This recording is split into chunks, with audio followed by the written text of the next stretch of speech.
ആര് സംരക്ഷണം നൽകും എന്നുള്ളതാണ് ഒരു ചോദ്യം. ഇതിപ്പോൾ ഞാൻ ഈ ചർച്ചയുടെ തുടക്കത്തിൽ അങ്ങ് ഇല്ലാതിരുന്ന സമയത്താണെങ്കിലും എടുത്തു പറയുന്നത് നെന്മാറ മുതൽ ചേന്നമംഗലം മുതൽ ഷിബിലയുടെ കേസ് മുതൽ ഈ പെൺകുട്ടി ആസിഡാക്രമണത്തിന് വിധേയരായത് വരെയുള്ള കാര്യങ്ങളിലെല്ലാം ഇവർ പരാതി പറഞ്ഞിരുന്നു പോലീസ് സംവിധാനത്തോട്.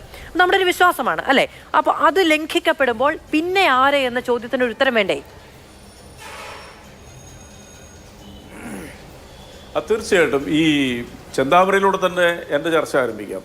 ചെന്താമരയുടെ വിഷയത്തിൽ നെന്മാറ പോലീസിലെ ഉയർന്ന ഉദ്യോഗസ്ഥൻ കാണിച്ചത് അക്ഷന്തിമമായിട്ടുള്ള കുറ്റകൃത്യം തന്നെ. കാരണം ഇയാൾക്ക് ആ പഞ്ചായത്തിൽ പ്രവേശിക്കാൻ പാടില്ല എന്നുള്ളൊരു ഉത്തരവോടുകൂടി ജാമ്യം കൊടുത്തപ്പോൾ ഇയാൾ പക്ഷേ ആ പഞ്ചായത്ത് തന്നെ വരികയും ഇയാളെ കൊലയാളിയാണെന്നും ഇയാൾ കൊല ചെയ്യപ്പെടാൻ സാധ്യതയുണ്ടെന്ന് പറഞ്ഞുകൊണ്ട് രണ്ട് സ്ത്രീകൾ, ഒന്ന് ഈ കൊല ചെയ്യപ്പെട്ട ആ മനുഷ്യൻ്റെ മകളും മറ്റൊരു അയൽവാസിയും പരാതി പലതവണ കൊടുത്തിട്ടും ആ ഇയാളെ വിളിച്ച് ഉപദേശിച്ച് ഈ ചെന്താമരയെ വിളിച്ച് ഉപദേശിക്കുക മാത്രമേ ചെയ്തിട്ടുള്ളൂ. ഉപദേശിക്കാനാണെന്നുണ്ടെങ്കിൽ ഏതെങ്കിലും ആരാധനാലയത്തിൽ പോയാൽ പോരെ. ആ പോലീസ് ചെയ്ത് നിരുത്തരവാദം ഞങ്ങളൊക്കെ ചർച്ചകളിൽ അവരെ കഠിനമായി വിമർശിച്ചു. എന്തായാലും ഗവൺമെൻറ് ഉന്നത പോലീസ് ഉദ്യോഗസ്ഥരായ അവർക്കെതിരെ നടപടി സ്വീകരിച്ചു. അയാളിപ്പോൾ സസ്പെൻഷനിലാണ്. അതുപോലെ തന്നെ ഈ ഷിബില പോലെയുള്ള വിഷയങ്ങളിലും പോലീസിൻ്റെ ഭാഗത്ത് വീഴ്ച ഉണ്ടായിട്ടുണ്ടെന്ന് സമ്മതിക്കാതിരിക്കാൻ പറ്റത്തില്ല. ഞാനൊക്കെ പോലീസിനെ പൂർണ്ണമായിട്ട് പിന്തുണയ്ക്കുന്നവരാണ്. കാരണം ആ സിസ്റ്റം നിലനിൽക്കണമെന്ന് ആഗ്രഹിക്കുന്നവരാണ്. അടങ്കലം പോലീസിനെ കേരള പോലീസിനെ ആക്ഷേപിക്കാനും പറ്റത്തില്ല. കാരണം കേരള പോലീസിൻ്റെ സംരക്ഷണം വളരെ കൃത്യമായി തന്നെ കിട്ടുന്നുണ്ട്. പക്ഷേ അപൂർവം ചില പോലീസ് ഉദ്യോഗസ്ഥന്മാർ ഇത്തരം കാര്യങ്ങളിൽ അലംഭാവം കാണിക്കുന്ന കുറ്റകരം. ഇപ്പോൾ കേരളത്തിലെ ഇപ്പോൾ ഈ അടുത്ത കാലത്തുള്ള 2 ജീവനുകൾ ആ പോലീസ് കൃത്യമായ രീതിയിൽ ഇടപെട്ടിരുന്നെങ്കിൽ രക്ഷപ്പെടുത്താമായിരുന്നു. പ്രത്യേകിച്ച് ഷിബിലയുടെ വിഷയത്തിൽ അവർ 2ാം വിവാഹമാണെന്നാണ് എനിക്ക് മനസ്സിലാകുന്നത്. അവനൊരു കൊലയാളിയായിരുന്നു. അവൻ പലതവണ ഭീഷണിപ്പെടുത്തി ആ പെൺകുട്ടിയെ അയാളുടെ അടുത്ത് പോയിട്ടുണ്ട്, കൊന്നുകളെന്ന് പറഞ്ഞിട്ടും പോലീസിൽ പലതവണ ഇപ്പോൾ ഈ സംസാരിച്ച ബഹുമാനപ്പെട്ട ബന്ധു പറഞ്ഞ പോലെ പോലീസിൽ പരാതി നൽകിയിട്ടും അവർ അനുഭാവത്തോടെ സ്വീകരിച്ചത് ഒരിക്കലും അംഗീകരിക്കാൻ പറ്റത്തില്ല. കാരണം സമൂഹം ആശ്രയിക്കുന്ന അവസാനത്തെ ആശ്രയം എന്ന് പറയുന്ന പോലീസ് തന്നെയാണ്. അപ്പോൾ അവരിൽ ഒരു പോലീസുകാരൻ പോലും കുറ്റം ചെയ്താൽ അത് നമ്മളെ വലിയ രീതിയിൽ ഭീതിപ്പെടുത്തും. പക്ഷേ അതുകൊണ്ട് നമ്മൾ കേരള പോലീസിന് അടങ്കലം ആക്ഷേപിക്കാൻ പറ്റത്തില്ല. കാരണം എനിക്ക് തന്നെ അറിയാവുന്ന പല കാര്യങ്ങളിലും പോലീസ് കൃത്യമായി ഇടപെട്ട കാര്യങ്ങൾ വൃത്തിയായിട്ടറിയാം. പക്ഷേ ഇത്തരം ചില എന്താ പറയുക, ഒരു സമൂഹത്തിനോട് ഒരു പ്രതിബദ്ധത ഇല്ലാത്ത ഈ ഉദ്യോഗസ്ഥന്മാരാണ് കേരള പോലീസിൻ്റെ കളങ്കമായി തീർന്നിരിക്കുന്നത്.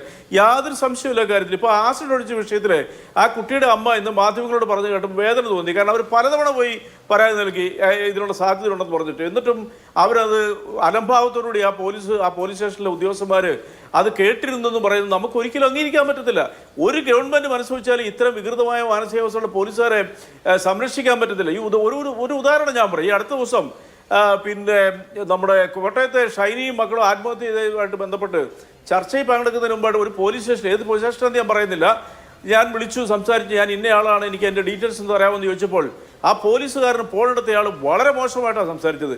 ഞാനത് ആ DYSP വിളിച്ച് പരാതി പറഞ്ഞപ്പോൾ അദ്ദേഹം പറഞ്ഞൊരു മറുപടി വളരെ അർത്ഥവർത്താണ്. അദ്ദേഹം പറഞ്ഞു, അദ്ദേഹത്തിന് എന്നെ അറിയാവുന്നതാണ്. അദ്ദേഹം പറഞ്ഞു, എന്ത് ചെയ്യാൻ പറ്റും, ഇതുപോലുള്ള ചില ആളുകളാണ് ഞങ്ങളെ മൊത്തം നാറ്റിക്കണമെന്ന് പറഞ്ഞു. അപ്പോൾ ഇങ്ങനെ ഒരാൾ മതി ഒരു സ്റ്റേഷനിൽ നമ്മളുടെ സമൂഹത്തിനെയും നമ്മളെ നേരത്തെ അദ്ദേഹം പറഞ്ഞ പോലെ പൊതുപ്രവർത്തകരൊക്കെ ബന്ധപ്പെടുമ്പോൾ, വസ്തുതകൾ അറിയാൻ ബന്ധപ്പെടുമ്പോൾ മോശമായി പ്രതികരിക്കുക എന്ന് പറഞ്ഞാൽ ഇവരെ പോലുള്ളവർ ഈ സേനയ്ക്ക് തന്നെ ആഹ്വാനമാണെന്ന് പറയുന്നതിൽ യാതൊരു അർത്ഥമില്ല. നിരവധി കുറ്റകൃത്യങ്ങൾ കണ്ടെത്തി മനഃശാസ്ത്രപരമായിട്ട് പോലും പ്രതികളുമായിട്ട് സംവാദിക്കുകയും അവരുടെ കുറ്റങ്ങൾ കോടതിയിലെത്തിക്കുകയും ചെയ്ത പ്രഗത്ഭനായ ഒരു റിട്ടയർഡ് DSP ജോർജ് സാർ ആണ് ഈ ചർച്ചയിലുള്ളതാണ് ഞാൻ കരുതുന്നത്. അപ്പോൾ അദ്ദേഹത്തിനെ പോലുള്ളവർക്ക് അത് കൃത്യമായിട്ട് നിർവചിക്കാൻ പറ്റും.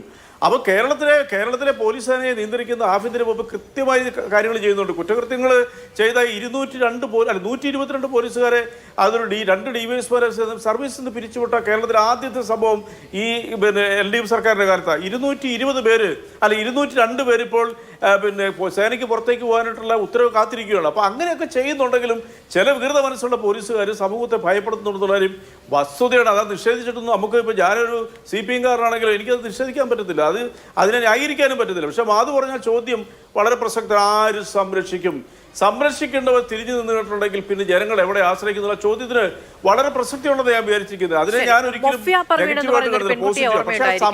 ഭർത്തൃപീഡനത്തെ തുടർന്ന് അവിടെ നിന്ന് രക്ഷപ്പെട്ട് നമ്മൾ പെൺകുട്ടികളോട് നിരന്തരം പറയുന്നത് നിങ്ങളുടെ ഇടമല്ല എന്ന് തോന്നുകയാണെങ്കിൽ, നിങ്ങളുടെ അഭിമാനത്തിന് മുകളിൽ നിങ്ങളുടെ ആരോഗ്യത്തിന് മുകളിൽ ഒരാൾ കൈവെക്കുന്നുണ്ട് എന്ന് തോന്നിയിട്ടുണ്ടെങ്കിൽ ഇറങ്ങിപ്പോകൂ. നിങ്ങൾക്ക് അധ്വാനിച്ച് ജീവിക്കാനുള്ള എല്ലാ സാഹചര്യങ്ങളുമുള്ള ഒരു നാടാണ് നമ്മുടേത്.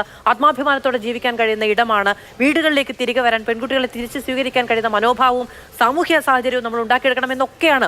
മുഫി അങ്ങനെ ആത്മധൈര്യത്തോടെ ഇറങ്ങി വന്നൊരു പെൺകുട്ടിയായിരുന്നു.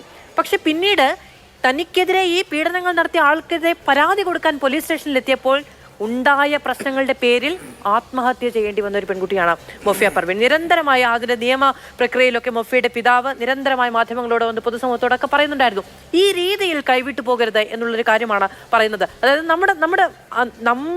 നമ്മുടെ സംവിധാനത്തിന്റെ ചുമതലയാണ് സ്ത്രീകളെ സംരക്ഷിക്കുക, എവിടെയെങ്കിലും അനീതിക്കിരയാവുന്ന ആളുകളുണ്ടെങ്കിൽ അവരെ സംരക്ഷിക്കുക, കുഞ്ഞുങ്ങളെ സംരക്ഷിക്കുക തുടങ്ങിയ കാര്യങ്ങളൊക്കെ. പക്ഷേ നീതിയുടെ പടി കയറി പോകുന്നവർക്ക് അത് നിഷേധിക്കപ്പെടാൻ കാരണമാകുന്ന കൂടിയുണ്ടെങ്കിൽ അവിടെ ഒരു തിരുത്ത് ആവശ്യമുണ്ട് എന്നുള്ളത് ആവർത്തിച്ച് പറയുകയാണ്.